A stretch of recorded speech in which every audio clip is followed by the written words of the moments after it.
अस्सलाम वालेकुम, welcome back to my channel cooking class with Zahra Bukhari. आज हम आपके लिए लेकर आए हैं बहुत ही मज़ेदार नूडल्स की रेसिपी। बहुत आसान तरीका है, 5 मिनट में ये नूडल्स बनकर तैयार हो जाते हैं। आपने इसे ज़रूर ट्राई करना है और फीडबैक ज़रूर देना है कि आपके कैसे बनकर तैयार हुए हैं। तो चले करते हैं रेसिपी का आगाज़। अगर वीडियो पसंद आए तो चैनल को सब्सक्राइब कर लें और बेल को भी प्रेस कर लें ताकि हमारी हर न्यू अपलोड आप तक बआसानी पहुँच सके। तो चले करते हैं स्टार्ट।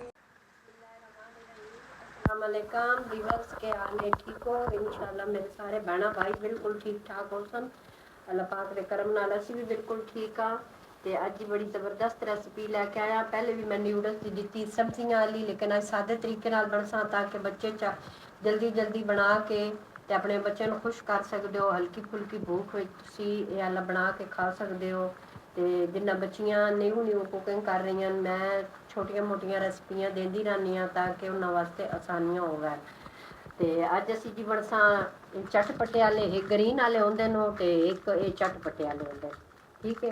तो ये बड़े मज़ेदार बनते नो। तो आओ जी मैं 5 पैकेट लै लैनो तो इन्होंने खोल लैने।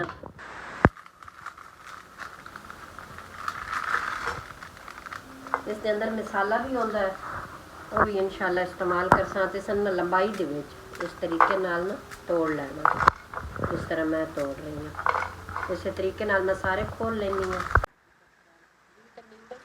तक इधर पानी रख देने 5 गिलास मैं पहले डाल देते हैं इसके अंदर, क्योंकि इसके अंदर ये पतले पतले बनते हैं तो बड़े ही मज़ेदार लगते हैं। साडा बॉयल हो रहा है, इस दौरान असी ना ये खोल के ना मसाला ये सारे 5 पैकेट इसनू एक बर्तन के अंदर डाल लेने। ये अगे जाके इस्तेमाल कर सा। चैनल नू लाइक शेयर जरूर किया करो तो वीडियो जड़ियां अगे भी शेयर कीतियां करो। अगर चैनल से न्यू हो तो सब्सक्राइब कर लो ताकि साड़ी हर वीडियो थोड़े तक बआसानी पहुंच सके। इसके अंदर डाल देने ये असी तोड़ के रखे नूडल्स वो डाल देने। पानी बॉयल हो गया, बस एक उबाल आवे ना तब इसके अंदर डाल देना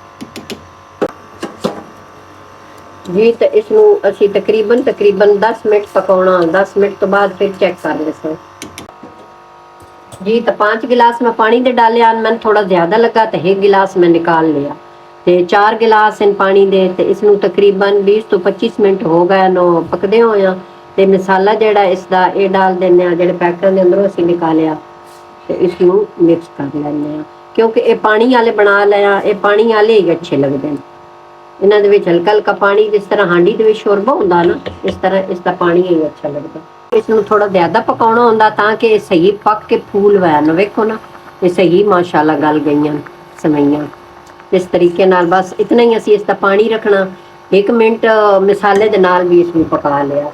चूल्हा बंद कर देने तो डिश आउट कर देंगे। तो माशाल्लाह माशाल्लाह नूडल्स बन के तैयार हो गए। बहुत ही मज़ेदार जिस तरह पाए होंगे ना, बिल्कुल वो वाला इसका टेस्ट है जी। तो माशाल्लाह नूडल्स बन के तैयार हो गए। हल्की जी मैं ऑरगैनो डाली ताकि पिज़्ज़े का टेस्ट आए। अगर थानू नमक कम लगे तो तुसी नमक मज़ीद नमक मिर्च ऐड कर सकते हो। तो बहुत ही टेस्टी बनते हैं माशाल्लाह।